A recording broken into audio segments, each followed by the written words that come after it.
Woe to Ariel, the city where David dwelt.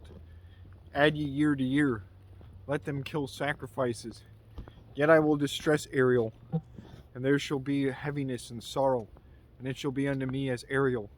And I will camp against thee round about, and will lay siege against thee with a mount, and I will raise forts against thee.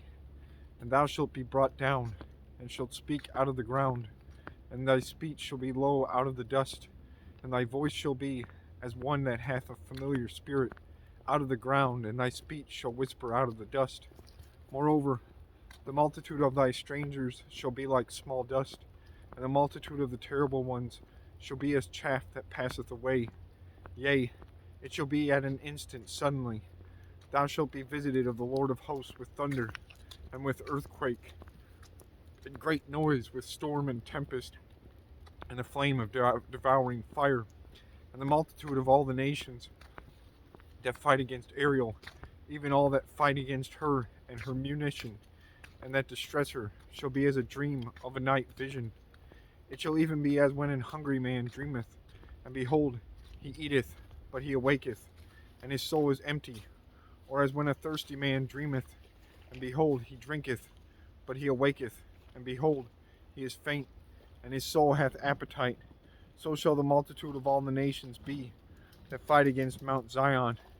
Stay yourselves, and wonder. Cry ye out, and cry. They are drunken, but not with wine. They stagger, but not with strong drink.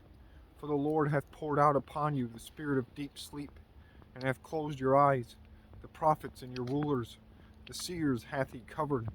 And the vision of all is become unto you as the words of a book that is sealed, which men deliver to one that is learned, saying, Read this, I pray thee. And he saith, I cannot, for it is sealed. And the book is delivered to him that is not learned, saying, Read this, I pray thee. And he saith, I am not learned.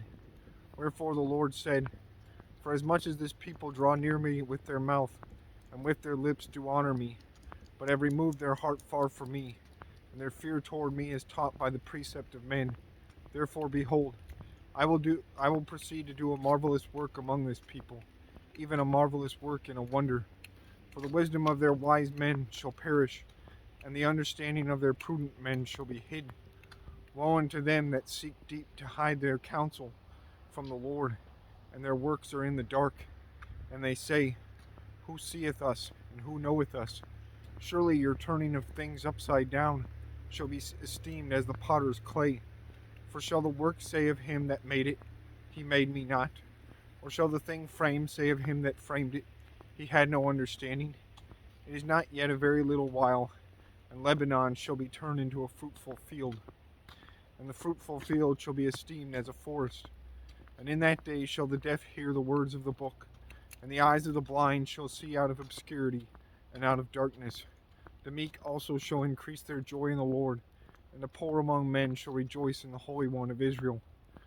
For the terrible one is brought to naught, and the scorner is consumed, and all that watch for iniquity are cut off, that make a man an offender for a word, and lay a snare for him that reproveth in the gate, and turn aside the just for a thing of naught. Therefore thus saith the Lord, who redeemed Abraham, concerning the house of Jacob. Jacob shall not be ashamed, neither shall his face now wax pale. For when he seeth his children, the work of mine hands, in the midst of him, they shall sanctify my name, and sanctify the Holy One of Jacob, and shall fear the God of Israel.